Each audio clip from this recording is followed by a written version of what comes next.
troisième tir réussi de la fusée coréenne. C'est un très grand pas qui a été franchi.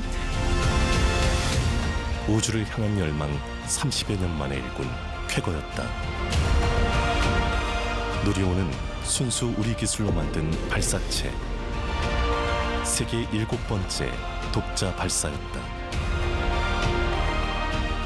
우리나라 자체적으로 만든 발사체를 가지고 우리나라가 직접 만든 인공위성을, 실험급 인공위성을 직접 우주 궤도에 올렸다는 데서 굉장히 의미가 크고 이제 그걸 또 전 세계에 보여줬지 않습니까?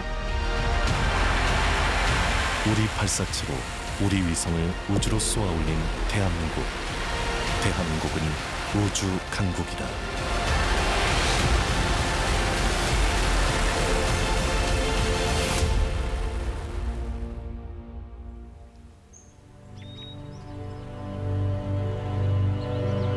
우주를 향한 인류의 여망은 간절했다. 오랫동안 미지의 세계의 우주를 관측해왔다.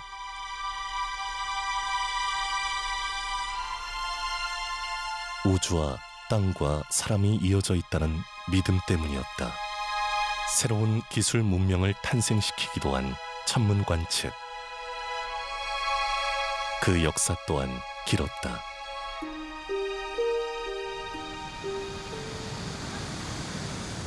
서울의 어느 대학 도서관.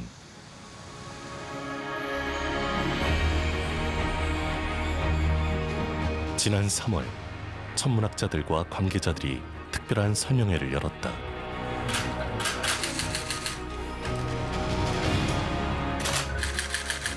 이들 앞에 놓인 것은 오래된 기록물 한 권.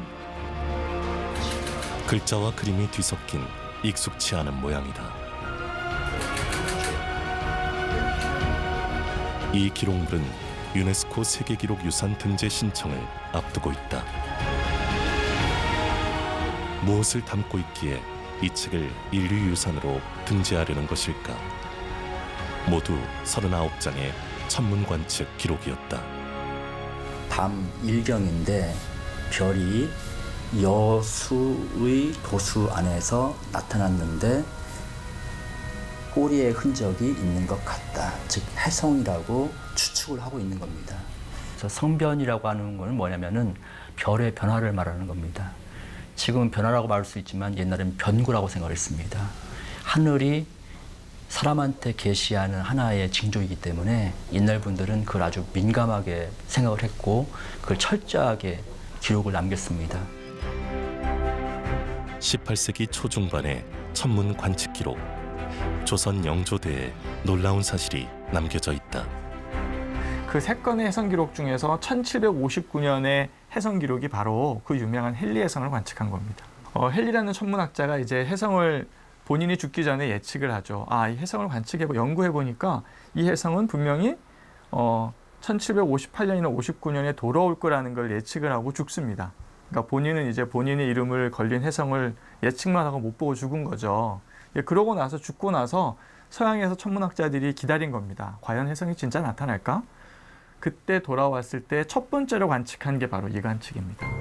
3월 11일 신묘일에 밤에 오경이라는 것은 이제 해가 뜨기 바로 전입니다. 그러니까 그 시간은 8호 이후에 해성이 보였는데 허수 도내에 보였다는 겁니다. 이유가 위에 있고 허수 밑에 있다는 것을 여기 글로 써준 겁니다. 그림으로도 그리면서. 해성을 관측한 기록은 매우 상세하다. 북극과의 각도, 해성의 모양, 꼬리의 길이 등이 모두 기록돼 있다. 관측자들의 이름과 직위도 함께 기록돼 있다. 관측 실명제였던 것이다. 조선시대 천문 관측은 관상감이라는 기구에서 담당하고 있었다. 관상감이 있던 곳에 남아있는 관천대. 관측은 바로 이런 관천대에서 하루도 빠짐없이 진행됐다.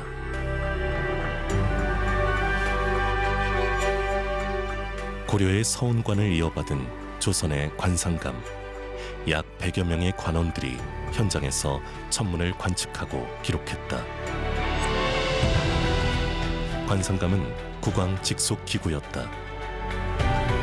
그만큼 천문의 변화는 국가의 중대사였던 것이다. 천문 관측 기록은 왕에게 직접 보고됐다. 특히 혜성의 출몰 같은 특이사항은 초미의 관심사였다. 전 세계에 이 시기에 왕실의 공식 천문 관측 기록물이 남아있는 경우가 거의 없습니다. 그러면서 이것이 현장에서 관측 기록한 것이라는 겁니다. 특히 천문현상 같은 경우는 이 기록이 옮겨지다 보면 내용이 줄어들거나 또는 현장에서만이 느낄 수 있는 기록들이 이제 없어지는 경우가 많은데 전 세계에서 현장 기록물 남아있는 경우가 많지가 않습니다. 다행히도 조선시대 관상감에서 현장에서 기록해 놓은 것들이 지금까지 남아서 전해지고 있기 때문에 그 역사적, 과학적 가치는 매우 크다고 할 수가 있겠습니다. 조선의 천문과학은 세종대에 만개했다. 세종은 과학자들을 동원 수많은 천문기구를 만들게 했다. 하루의 시각은 물론 계절과 절기의 변화도 정확하게 파악하려고 했다. 세종은 왜 천문에 관심을 뒀던 것일까? 조선에서는 이제 새로운 왕조가 탄생을 했고 국가다운 모습을 보여야 되는데 그런 것들을 하기 위해서 가장 기본적인 것이 천문학을 발전시키는 거예요. 천문학이라는 거는 결국은 시간을 측정해서 시간을 알려주고 관리하고 시간에 따라서 모든 규범들이 이제 만들어지게 되는데 이런 것들을 하기 위해서 천문학이 굉장히 중요했고요. 무엇보다도 천문학이라는 거는 농사에 필요한 날짜를 알려준다는 중요한 기능이 있습니다. 우리의 옛 천문학은 적지 않은 유산을 남겼다. 대전의 한국천문연구원. 지난 1971년 설립된 우리나라를 대표하는 천문우주 연구기관이다. 최근 이곳에서는 고 천문기구 한 점을 복원하고 있다. 괜찮아요, 이 정도는. 예. 아직은 시제품 단계인 혼천이다. 혼천이는 조선시대 가장 기본적인 관측기구였다. 지구의 적도와 태양이 지나는 길 등으로 구성되어 있는데 해와 달, 그리고 태양계의 천체 움직임을 관찰했다. 실제 관측용 혼천이로는 이번에 저희가 시험 제작품을 만든 게 최초입니다. 네, 그래서 그런 의미가 있고 제국권을 가지고 한 세계적으로 굉장히 드문 혼천인데 이것이 19세기에 조선의 학자에 의해서 이제 제작이 된 것입니다. 1983년 일본에서 편찬된 과학사 기술사 사전.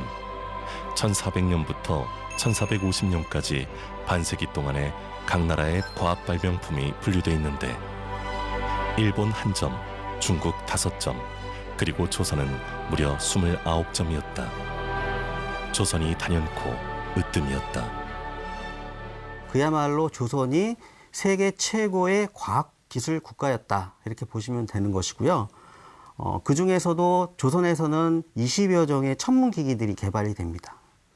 그 과학기술 중에서 천문학이 가장 핵심 분야였다라고 보시면 될 것 같습니다. 전 세계 과학계에서 얘기하는, 과학사 하는 사람들이 얘기하는 15세기에 세계 과학의 중심은 어디였냐라고 얘기하면 단연코 외국 사람들은 세종이라고 얘기를 합니다. 그러니까 우리나라는 이미 전 세계 과학계를 한번 주름 잡고 그 다음에 리딩을 했던 나라입니다. 관측과 기록의 대상이었던 우주. 이제는 인류가 나아가야 할 공간으로 다가오고 있다. 지구와 가장 가까운 천체. 달은 인류의 우주 진출을 위한 첫 교두보다.